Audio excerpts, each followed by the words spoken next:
Quando si ascolta una band, e una sola per tanto tempo, si ascoltano a giro tutte le canzoni, ma alcune tornano più di frequente.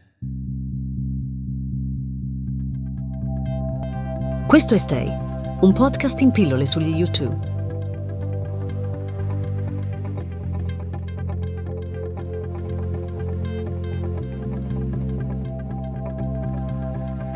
Insomma, quando ascolti quell'unica band, cominci a fare una scaletta tra quelle canzoni che apprezzi di più e quelle che apprezzi di meno, tra quelle che ti comunicano un'emozione particolare e quelle che invece si lasciano ascoltare e basta. Ci sono canzoni che sperimentano, canzoni che soddisfano palati che non amano rischiare. Ci sono ballate, pezzi ritmati, pezzi duri. Ci sono le canzoni che si prendono sul serio e quelle nate per scherzo e rimaste nel gioco dei componenti della band. Ci sono infine due categorie che sembrano anch'esse agli antipodi, ma che forse non lo sono poi così tanto. La prima è quella delle canzoni che già dal primo ascolto ti sembrano perfette. Iniziano, finiscono e sono costruite in maniera ineccepibile.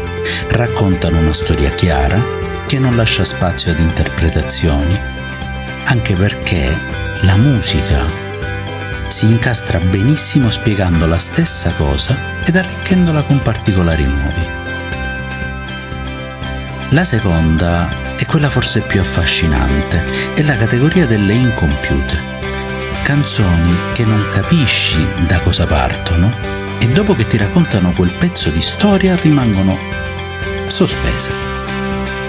Canzoni che usano frasi e musiche ambigue, il testo scritto è uno ma quando ascolti forse sta dicendo qualcos'altro. Canzoni che ascolti più volte perché vuoi capire ma alle quali poi ti affezioni per la loro apparente imperfezione. Siamo a metà degli anni '80. I quattro di Dublino stanno acquisendo via via sempre più notorietà. Hanno incontrato Brian e Daniel, che li aiutano a perfezionare le proprie sonorità. Si spostano a nord della loro città, allo Slane Castle, per registrare il nuovo album ed è lì che cominciano a comporre, a scrivere, a studiare cosa vogliono diventare. Hanno un piede nel passato, ma vogliono fare il salto in avanti, vogliono andare oltre quel recinto che è la propria terra. Insomma, vivono un periodo di transizione in cui, però, si arricchiscono facendo da spalla a Bob Dylan, a Van Morrison. È quel periodo in cui, come dicevo prima, la presenza di Brian e Daniel li aiuta a perfezionarsi e a costruire una propria identità. In quel clima nasce Bad, che vorrebbe raccontare il fenomeno sociale più importante e triste dell'Europa di quegli anni, cioè l'eroina. La tristezza di vedere tanti amici e coetanei finiti in quel vortice e la felicità di non esserci caduto anche tu.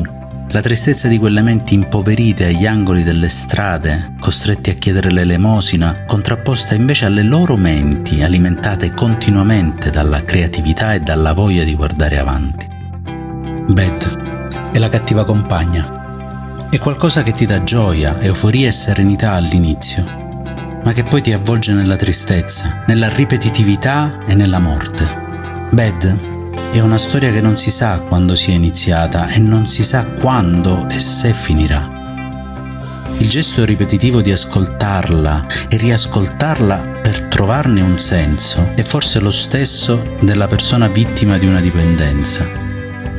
Il testo parla di speranza, ma quando l'ascolti sembra parlare di morte. Find a way, trovare una via. O forse dice fade away, svanire.